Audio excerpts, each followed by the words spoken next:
কৃষক ভাইরা আসসালামু আলাইকুম। আজ আমি ক্ষতিকারক পোকামাকড় দমন পদ্ধতি নিয়ে আলোচনা করব। পোকামাকড় দমনের বেশ কিছু পদ্ধতি রয়েছে, যেমন প্রতিরোধমূলক ব্যবস্থা। এর মধ্যে রয়েছে পরিষ্কার পরিচ্ছন্ন চাষাবাদ, সুস্থ বীজ ও চারা ব্যবহার, সুষম সার ব্যবহার, পরিমিত পানি ব্যবহার, আলোর ফাঁদ ব্যবহার, পর্যায়ক্রমিক শস্য চাষ ইত্যাদি। দ্বিতীয়ত, যান্ত্রিক পদ্ধতি। যান্ত্রিক পদ্ধতিতে রয়েছে হাত দিয়ে পোকা ও তাদের ডিম ধরে নষ্ট করে ফেলা, জাল ব্যবহার করেও পোকামাকড় ধরে তাদেরকে মেরে ফেলা যায়। তৃতীয়ত হলো আঠালো হলুদ ফাঁদ ব্যবহার করে হলুদ রঙের আকর্ষণীয় পোকামাকড় এই আঠার মধ্যে এসে লেগে মারা যায়।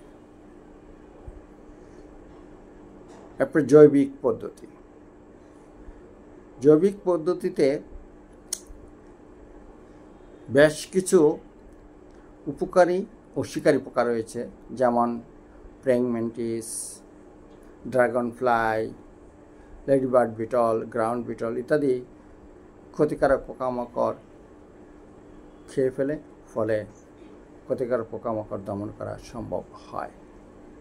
তাছাড়া ফেরোমন ফাঁদ ব্যবহার করেও ক্ষতিকারক পোকামাকড় দমন করা যায়। পাখি, ব্যাঙ, সাপ, টিকটিকি ইত্যাদি পোকামাকড় খেয়ে থাকে, তাই জমিতে খুঁটি দিয়ে ক্ষতিকারক পোকামাকড় দমন করা যায়।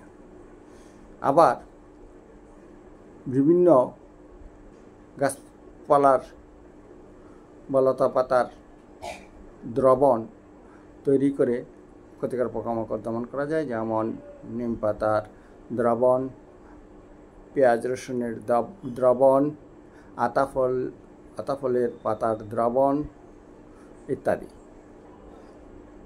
এরপর রাসায়নিক পদ্ধতি। রাসায়নিক পদ্ধতিতে পোকামাকড় দমনের ক্ষেত্রে বিভিন্ন ধরনের কীটনাশক ব্যবহার করা হয়। পোকামাকড়ের ক্ষতির ধরনের উপর ভিত্তি করে কীটনাশক ব্যবহার করা হয়। এই রাসায়নিক পদ্ধতি নিয়ে পরবর্তী একটি ভিডিওতে বিশদ আলোচনা করব।